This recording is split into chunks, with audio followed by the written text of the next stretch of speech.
ஸ்டாலின் பேசுறாரு. நேற்றைய தினம் சேலத்தில் என்னுடைய மாவட்டத்துக்கு திரு ஸ்டாலின் நேற்றைய தினம் சென்று அவருடைய வேட்பாளருக்கு ஆதரவாக தேர்தல் பிரச்சாரம் செய்கிறார். அப்பொழுது பேசுறாரு, அனைத்து இந்திய அண்ணா திராவிட முன்னேற்ற கழக கடந்த 10 ஆண்டுகால ஆட்சியில ஒரு இருண்ட ஆட்சி என்று சொல்லுகிறார்.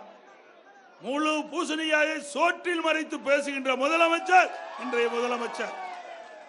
அத்தனையும் பொய், உண்மையே கிடையாது. எந்த இடத்துக்கு வேணாலும் போய் கேளுங்க மக்கள் இடத்துல, அண்ணா திமுக ஆட்சி எப்பேற்பட்ட ஆட்சி, எவ்வளவு சிறப்பா செஞ்சாங்கன்னு. நீங்க மக்களை பார்க்கறதும் கிடையாது, மக்களிடத்துல என்ன பிரச்சனை இருக்கின்றது தெரியாது. ஒரு பொம்மை முதலமைச்சராக இருந்து கொண்டு இருக்கின்றீர்கள். போனா தானே மக்களை பார்த்தா தானே மக்களுடைய கஷ்ட நஷ்ட துன்ப துயரம் எல்லாம் தெரியும். எதுவுமே தெரியாத முதலமைச்சர். ஆக நாட்டு மக்களை பற்றி கவலை இல்லை, அவருக்கு முழுவதும் வீட்டு மக்களை பற்றி தான் கவலை. அவருடைய வீட்டிலே இருக்கின்ற குடும்ப உறுப்பினர்கள் மீண்டும் கட்சிக்கு தலைவராக வரணும். எனக்கு அவருக்கு பின்னாலே அவர் கட்சி ஜெயிக்க போறது இல்ல.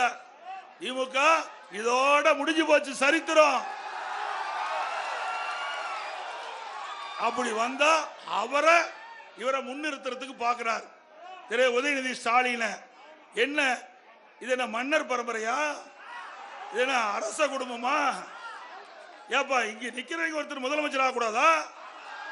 ஆகலாம்ல, சொல்லுங்க, ஆகலாம்ல. தகுதி இருக்குதுல்ல எல்லாத்துக்கும்.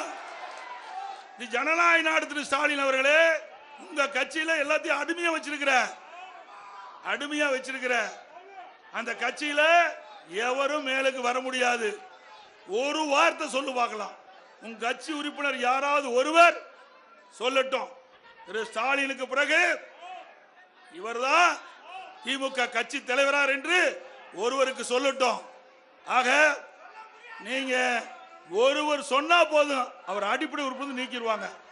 அண்ணா திமுகவில் அப்படி இல்லை, அண்ணா திமுகவில் அப்படி இல்லை. நான் இப்பொழுது இருக்கிறேன், மேடையில் இருக்கிற யாராவது வருவாங்க, இல்ல இங்க நிக்கிற யாராவது ஒரு கட்சியுடைய பொதுச் செயலாளர் வருவாங்க. அண்ணா திமுக ஜனநாயக கட்சி.